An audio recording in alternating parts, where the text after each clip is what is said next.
1,200 miles of shoreline and a lot of water. Target 8 investigates water regulations at Mid-Missouri's premier destination.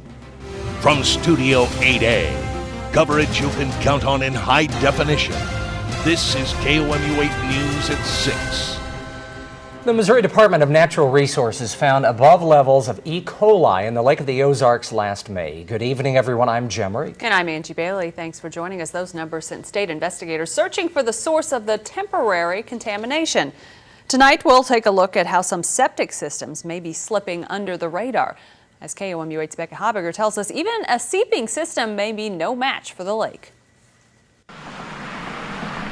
When it comes to overseeing septic systems at the Lake of the Ozarks, it's a matter of scope. The Missouri Department of Natural Resources says it can only do so much. There are tens of thousands of septic systems that we haven't dealt with, and that the health department hasn't dealt with, and that the county health departments haven't dealt with or are trying to deal with in Kansas. So even if the Missouri DNR ensures that all its permitted wastewater treatment facilities clean up their act, on-site sewage disposal systems, or septic systems, present a whole other issue. There really was no law until 1996 regulating them. That's Kit Wager with the Missouri Department of Health and Senior Services, which is the agency that deals with septic systems. That law also specifically prohibits us from going back and inspecting any of the systems that were installed before 1996. According to the law, an existing system is any on-site sewage disposal system in operation before September 1st, 1995.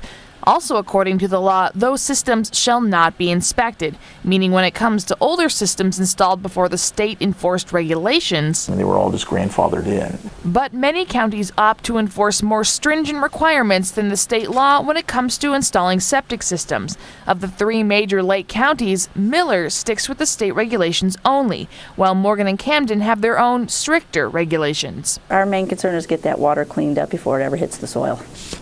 But the county can inspect systems installed before September of 1995 only if it catches wind of a problem. If a neighboring property sees sewage on top of the ground or sees something coming out of the seawall, we request or ask them to file a complaint with us. But Evelyn says that doesn't happen too often. Probably maybe get 3 or 4 complaints during a month. And with such strict regulation of systems since 1996, if it's not put in the way it's designed, you know, they won't let it pass till it does. Installers such as Scott Hendricks are installing more on-site septic systems at safer distances from the lake. You prevent this from happening, you know, having problems with it where neighbors are complaining or you got it running out in your yard or something. You know, that's the whole reason for having all the engineering done and putting the more advanced systems in. Perhaps the tighter regulation since 1996 has made a difference on E. coli levels in the water.